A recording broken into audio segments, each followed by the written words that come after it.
Look, let's get one thing straight right now. Your brain isn't actually trying to sabotage you. It's just repeating exactly what you've trained it to do. Think about it. Every single day, you're feeding it a constant stream of frictionless rewards. A notification here, a quick scroll there, a short video that gives you that instant spike of dopamine. And every time you do that, your brain gets a very simple message. This feels good. I want it again. The real problem is adaptation.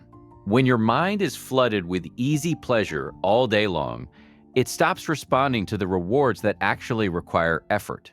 Suddenly, finishing a workout, sitting through a deep study session, or even just staying patient starts to feel impossibly heavy and boring. This is exactly where your discipline breaks.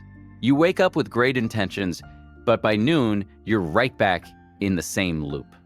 And after a while, you start telling yourself a toxic story. You say, I'm just weak, I have no self-control, I'm never going to change. But that story is a lie. You aren't broken. Your brain is just dangerously overtrained on instant gratification. And if we don't fix that conditioning, discipline is always going to feel like an uphill battle. Here's the thing. Your brain has become so addicted to fast pleasure that real effort actually irritates you physically.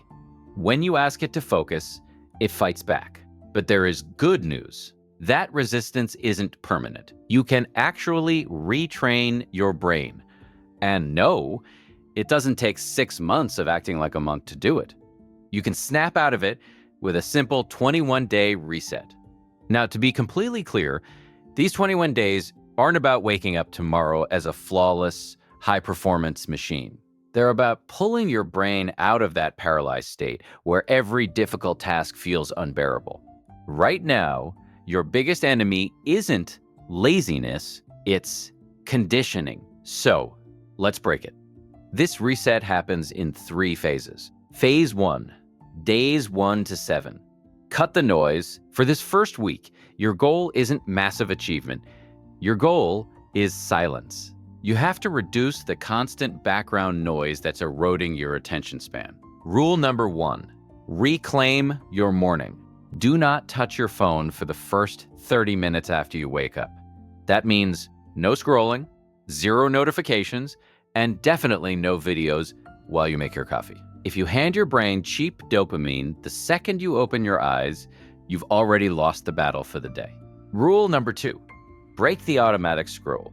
Every time you feel a little bored or stressed, you probably instinctively reach for an app. Stop doing that. The real training doesn't happen when you're feeling motivated. It happens in that split second when you desperately want to escape, but you actively choose to stay. Rule number 3, 10 minutes of nothing.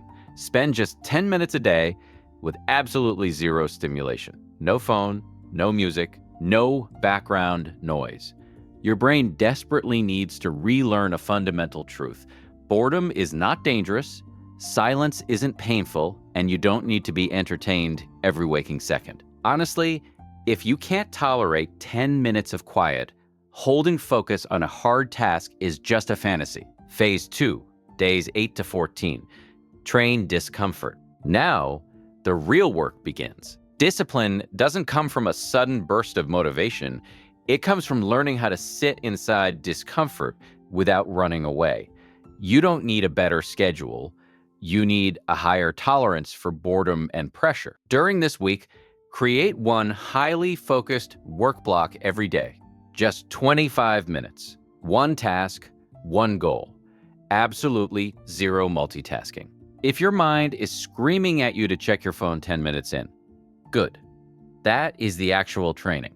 Discipline isn't forged when the work is easy. It's forged in the exact moment you want to quit, but you force yourself to stay. Along with that, start practicing the pause. When an urge hits you, like randomly wanting to check your messages, don't obey it instantly. Wait 20 seconds, feel the urge, sit with it, but don't act on it. Every single impulse you deny shifts your identity. You stop being a slave to your feelings, and you start taking the steering wheel back. Combine this with doing one intentionally hard thing every day. a brutal workout, or even just a tedious chore, send your brain a new message. I don't live for comfort anymore. I live for growth. Phase 3, days 15 to 21. Build identity. This is the final and most critical phase. At the end of the day, discipline isn't just a habit you track in an app. It's an identity.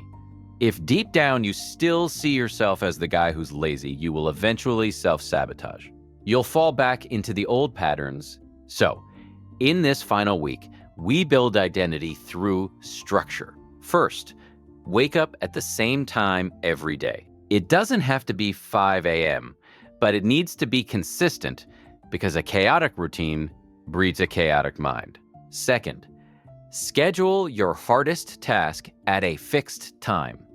When hard work depends on your mood, you're going to fail. But when it's tied to the clock, consistency becomes automatic. Third, and most importantly, make one small promise to yourself every single day and actually keep it. Tell yourself, I'm going to read for 20 minutes, or I am not skipping the gym today. Why does this matter so much? Because discipline is trust. Every time you follow through on a promise to yourself, you rebuild internal trust. Every time you break your own word, you teach your subconscious that your promises are meaningless. A lot of guys demand respect from the world, but they can't even keep their word to themselves behind closed doors. Real self-respect begins with daily promises. If you take these 21 days seriously, you won't magically become a flawless superhuman. But you will not be the same person you are right now. Your mind will be quieter, your attention span will widen. The urges will still be there, but they won't control you anymore. You'll sit down to work and feel less friction. But the biggest shift, you'll finally trust yourself again. Because this journey isn't just about hacking your productivity, it's about becoming the kind of person who actually keeps their word. And when that self-respect returns, discipline stops feeling like a punishment. It starts feeling like absolute power. If you are truly ready to take your mind back and run this 21-day reset, drop a comment below saying, I am ready. And don't just type it to look good, only write it if you're actually going to do the work. If you want to keep building your discipline and your self-control, hit subscribe. Your brain can be retrained. Your life can have direction again. Start today.